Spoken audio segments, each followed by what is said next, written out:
บายดีพี่น้องมาพบกับสองสาวลาวพาแซ่บมื้อนี้พามากินตำมะฮุงเผ็ดๆพี่น้องตำมะฮุงเผ็ดๆกับลวกข้าวปุ้นเนาะข้าวปุ้นเหนียวๆนุ่มๆเลยพี่น้องอันนี้แม่นมักกระเจี๊ยบผักกาดขาวแล้วก็ตึง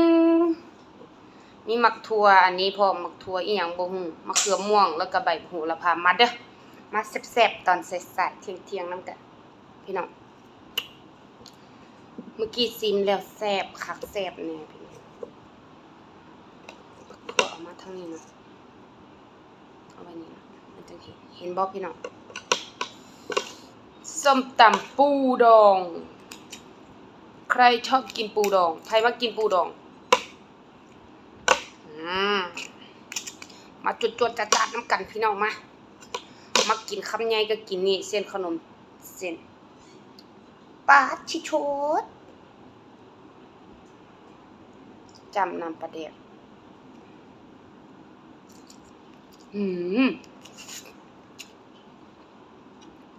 ส้มคัก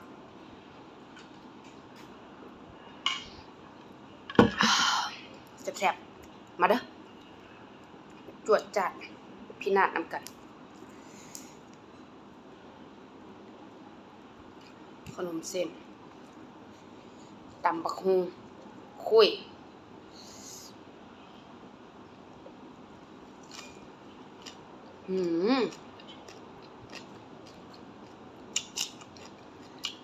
เนาะแซ่บคักมาเด้อ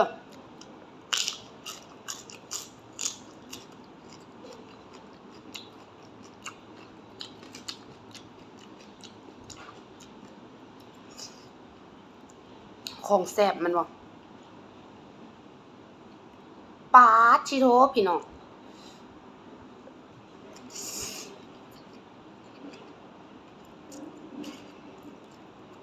แซ่บลองเอาอันนี้มึงคุย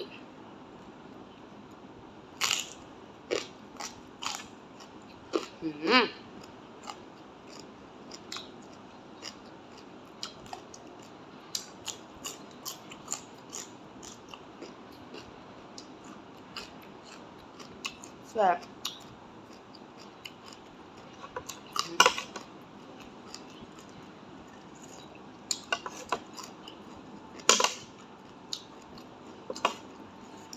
เบิ่งอีปูดอง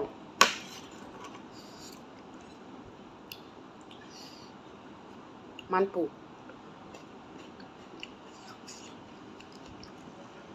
เอามือเลยเด้อพี่น้องจังแซ่บได้อรรถรสดีอรรถรสอรรถรัด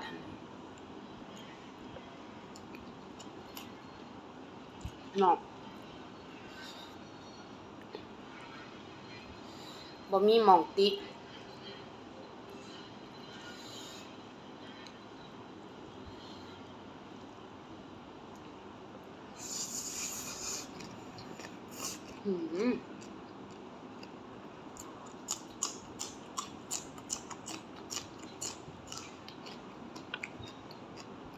แซ่บพี่น้อง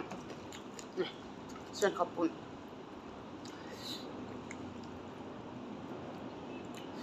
คำใหญ่ๆหรอ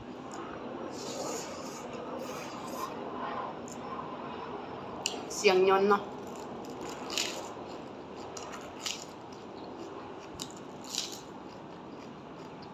แซ่บมันกระสม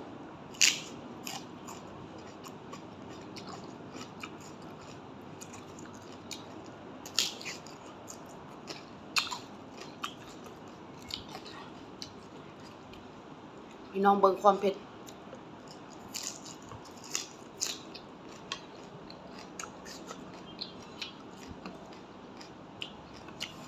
เส้นข้าวปุ้นระวังมันดีดใส่ตาเด้อแม่นบ่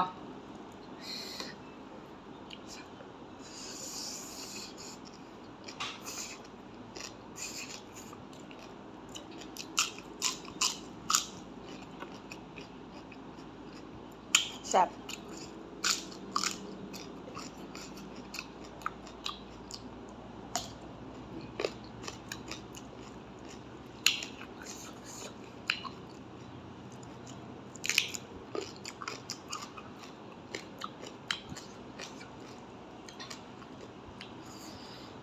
น้อง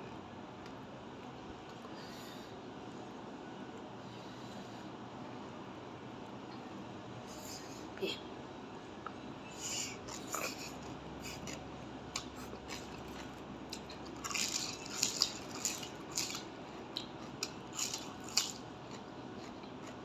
ครับ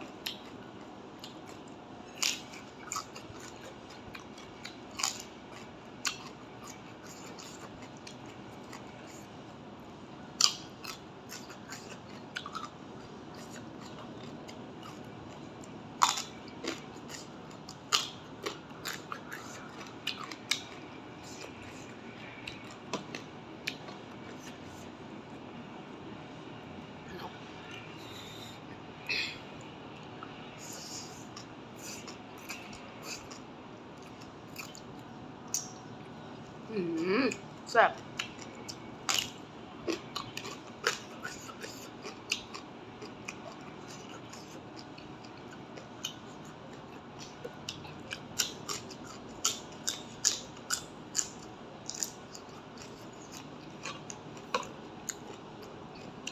ขนมเส้นตั้งน้ำปลาแดกจ้ะเผ็ดพี่น้องนี่ปูดอง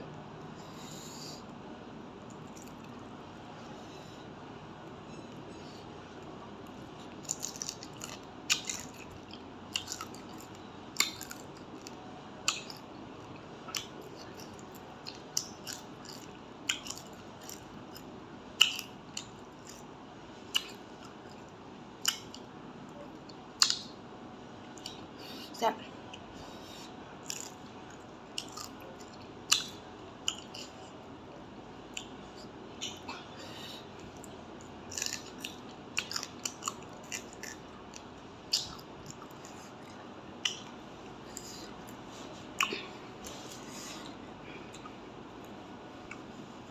เนาะ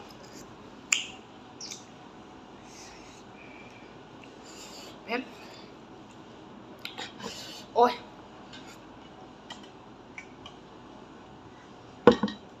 เผ็ดคักเผ็ดแน่เวลากินเผ็ดห้ามเซาถ้าเซาแล้วมันแห้งสิเผ็ด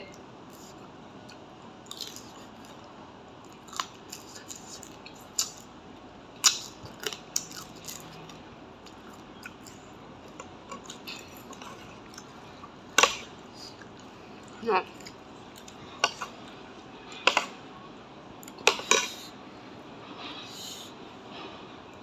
พี่พี่ปู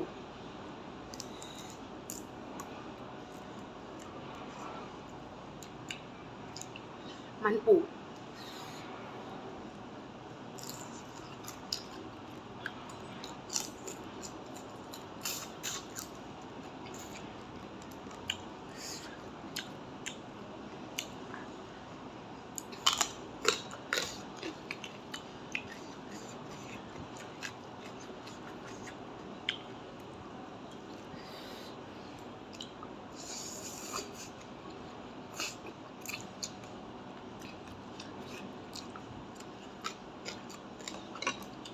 มะเขือ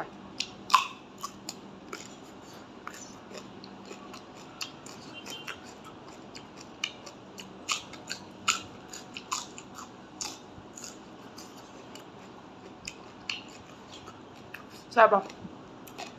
พี่น้องแซ่บป่ะแซ่บ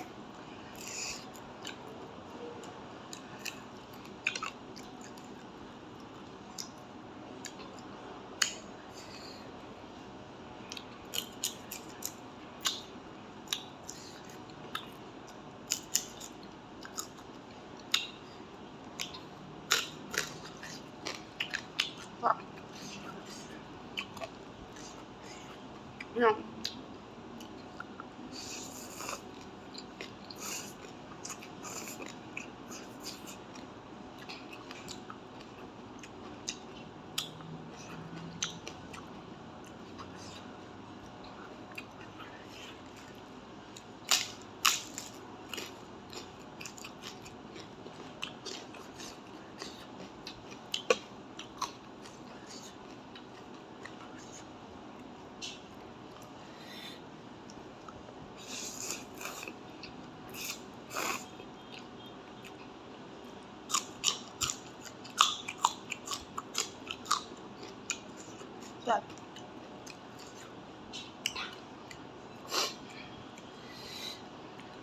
โอ้ย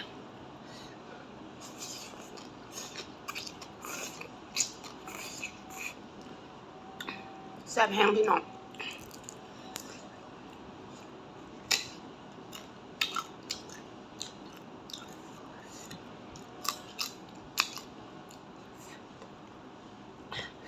เผ็ด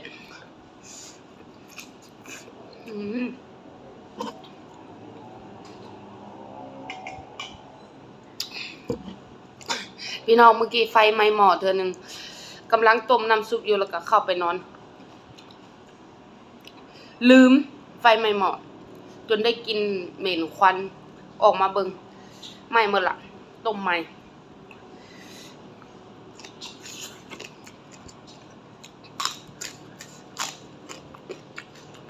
แซ่บ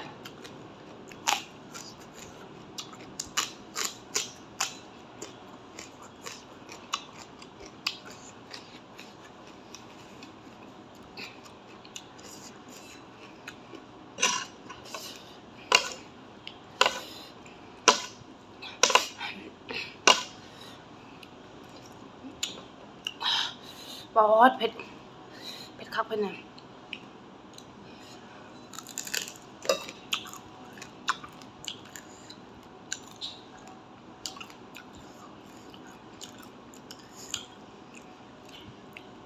เผ็ดพี่น้อง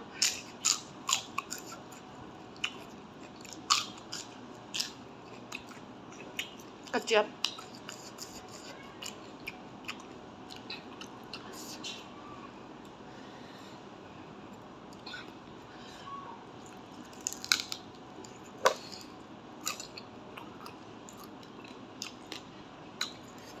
ไอปู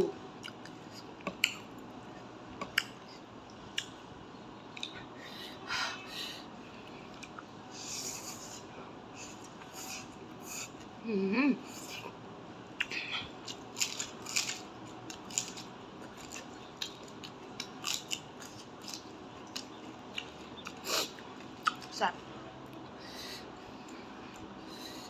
เผ็ดทั้งเผ็ดทั้งแซ่บ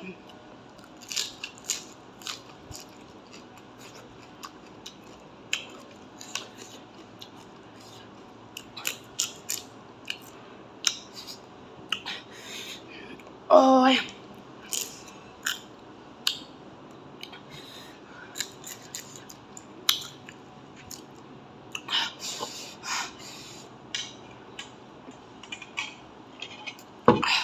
พี่น้องเผ็ดแห้ง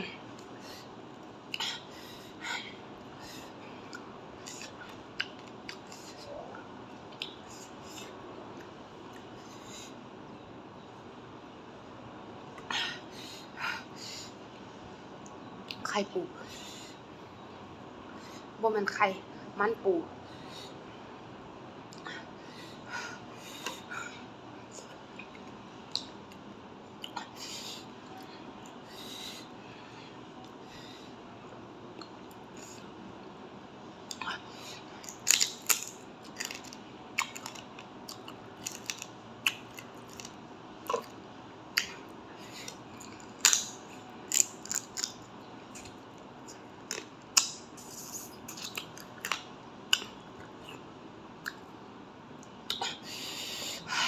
ไปแล้วพี่น้องเผ็ดแห้งหายใจบ่ออกละ